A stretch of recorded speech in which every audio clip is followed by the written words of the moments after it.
সারা শুধু পশ্চিমবঙ্গ সরকার বলবো না, এক্ষেত্রে সারা দেশের কথাই যদি বলি, আমাদের কিন্তু হচ্ছে যে কোভিডের পরেও স্বাস্থ্যক্ষেত্রে বরাদ্দ বাড়েনি।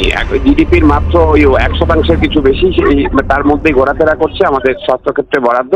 আর আমাদের রাজ্যে যে ঢাকঢোল পেটানো হয় স্বাস্থ্যক্ষেত্রে বরাদ্দ, সেখানেও দেখা গেছে যদি আমরা ইনফ্লেশন ইত্যাদি অ্যাড করি, তাহলে অ্যাডজাস্ট করি, তাহলে দেখবো যে বরাদ্দ ক্রমশ বছরের পর বছর year on year budgetary allocation সেটা কমছে। যাদেরকে ওরা স্বজন পোষণ করে নিয়ে আসছে, তাদের একটা বড় অংশই কোনো কাজের নয়, মানে তাদের না আছে অভিজ্ঞতা, না আছে হচ্ছে যে দক্ষতা, না আছে কাজ করবার ইচ্ছা পরিষেবা দেওয়ার জন্য আমরা সবসময় তৈরি করি। স্যার, আমার একেবারে শেষ প্রশ্ন এবং সব থেকে গুরুত্বপূর্ণ প্রশ্ন, আপনার কি মনে হয় সরকার, পশ্চিমবঙ্গ সরকারের কথাই আমি বলছি, পশ্চিমবঙ্গ সরকার যদি আবার নতুন করে কোভিড মহামারীর আকার নেয়, তাহলে সেই মহামারীকে কমব্যাট করার জন্য প্রস্তুত যথেষ্টভাবে?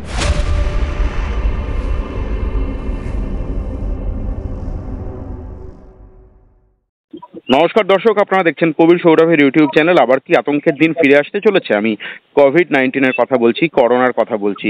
কোভিড-19 কিন্তু আবার করোনার গ্রাসে আমাদের রাজ্য, আমাদের দেশ। গত 4 দিনে হু হু করে কিন্তু করোনা আক্রান্তের সংখ্যা বেড়ে চলেছে।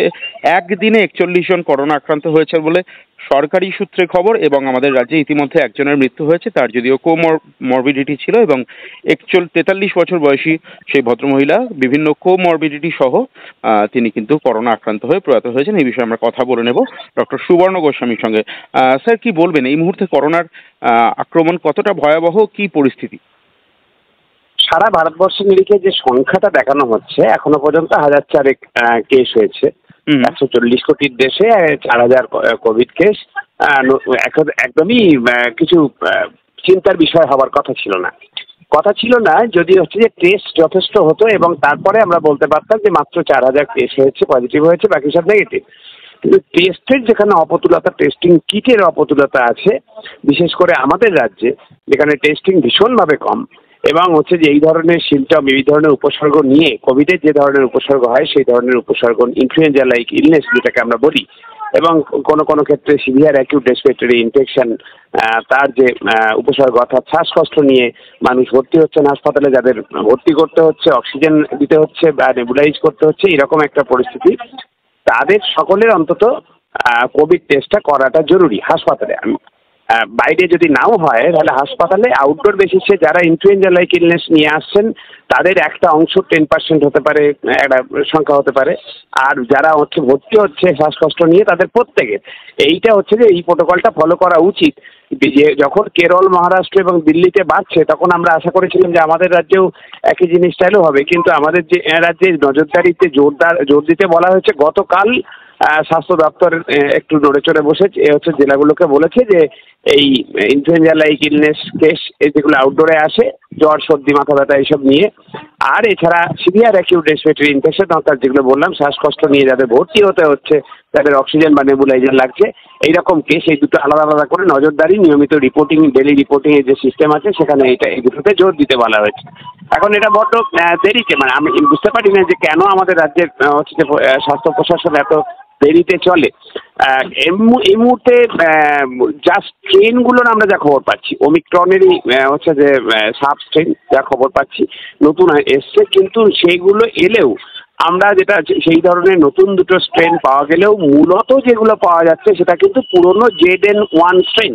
অর্থাৎ এই ZN1 স্ট্রেনে যে খুব বেশি মারণ ক্ষমতা আছে তা নয়, একমাত্র হচ্ছে কি যাদের কোমরবিডিটি আছে, অর্থাৎ হচ্ছে অন্য কোনো লাইফস্টাইল ডিজিজ রয়েছে, সে ডায়াবেটিস হতে পারে, ক্যান্সার, হাইপারটেনশন, ওবেসিটি বা এই ধরনের রোগ যাদের রয়েছে, লিভার, কিডনি, হার্টের রোগ, তাদের ক্ষেত্রে এটা মারাত্মক হতে পারে। এই ধরনের হচ্ছে যে যদি কোভিড ইনফেকশন হয়, তাহলে আগেও যা ছিল যে কোভিড যারা কোমরবিডিটি তাদের জন্য হচ্ছে বেশি রিস্কি, এখনও তাই আছে। আর তাছাড়া স্বাভাবিকভাবে বেশিরভাগ মানুষেরই উপসর্গবিহীন বা মৃদু উপসর্গ হবে, বাড়িতেই সেগুলো সেরে যাবে।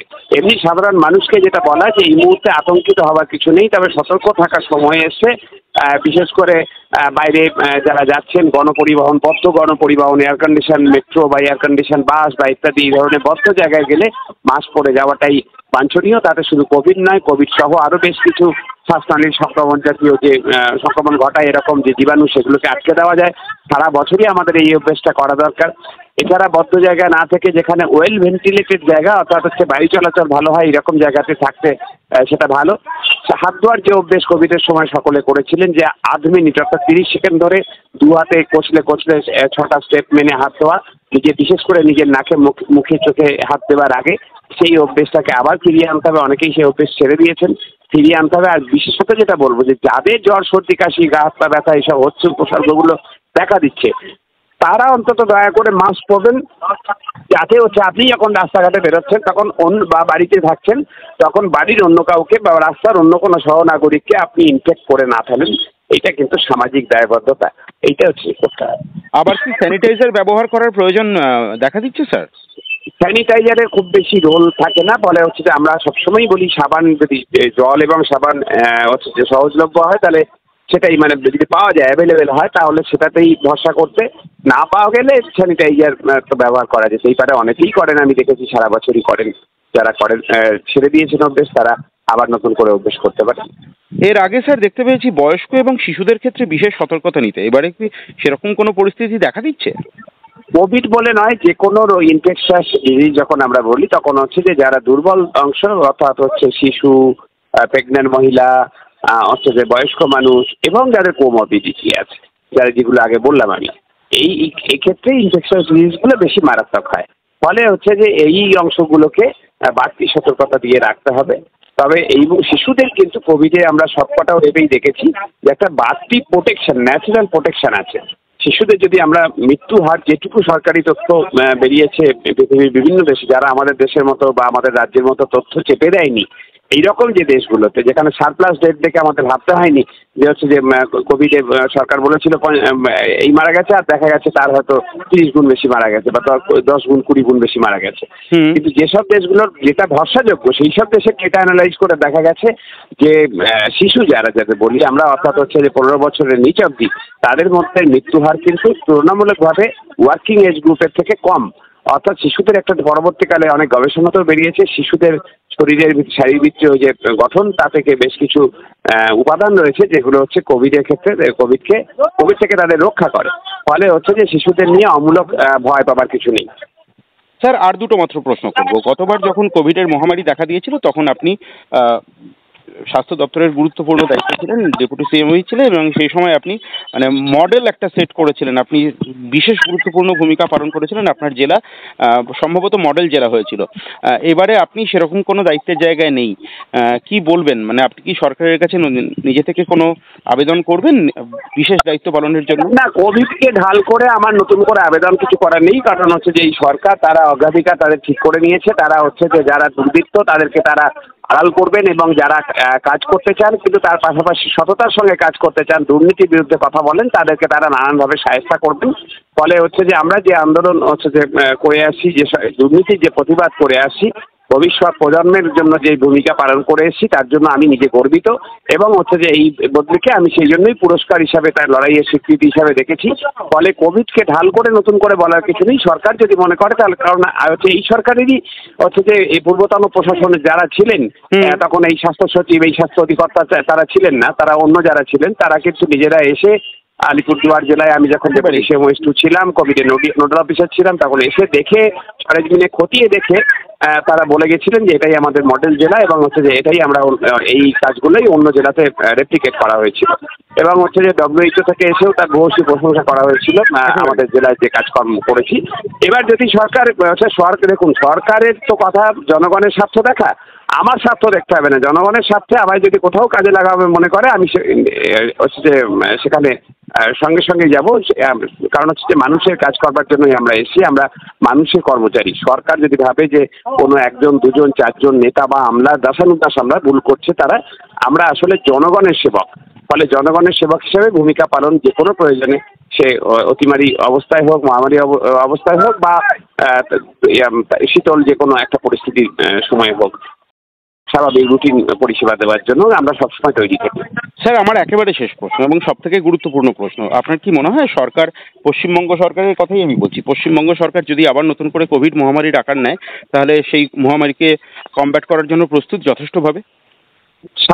সারা শুধু পশ্চিমবঙ্গ সরকার বলবো না, এক্ষেত্রে সারা দেশের কথাই যদি বলি, আমাদের কিন্তু হচ্ছে যে কোভিডের পরেও স্বাস্থ্যক্ষেত্রে বরাদ্দ বাড়েনি।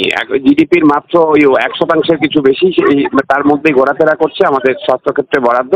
আর আমাদের রাজ্যে যে ঢাকঢোল পেটানো হয় স্বাস্থ্যক্ষেত্রে বরাদ্দ, সেখানেও দেখা গেছে যদি আমরা ইনফ্লেশন ইত্যাদি অ্যাড করি, তাহলে অ্যাডজাস্ট করি, তাহলে দেখবো যে বরাদ্দ ক্রমশ বছরের পর বছর year on year budgetary allocation সেটা কমছে। এটা 1 নম্বর। 2 নম্বর হচ্ছে তারপরে আছে যে প্রাতিষ্ঠানিক দুর্নীতি, মানে যেটুকু টাকা বরাদ্দ হচ্ছে তার মধ্যে একটা বড় অংশের টাকা দুর্নীতির জন্য হচ্ছে বিভিন্ন লোকের খাটের তলায় গিয়ে জমা হচ্ছে।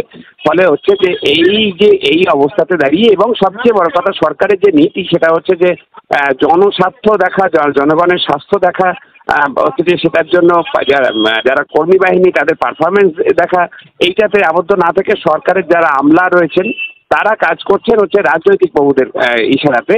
ফলে হচ্ছে যে তারা তাদের পলিটিক্যাল গেম দেখছেন।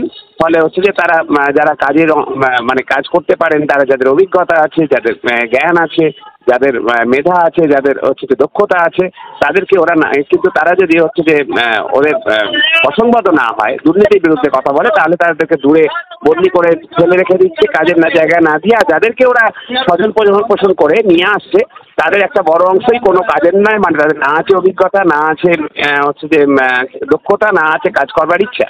ফলে তারা হচ্ছে যে সরকারের গুডবুকে থাকার জন্য তারা হচ্ছে যে বড় বড় পদ অলঙ্কৃত করে আছে, এটা একটা বড় অংশের ক্ষেত্রে।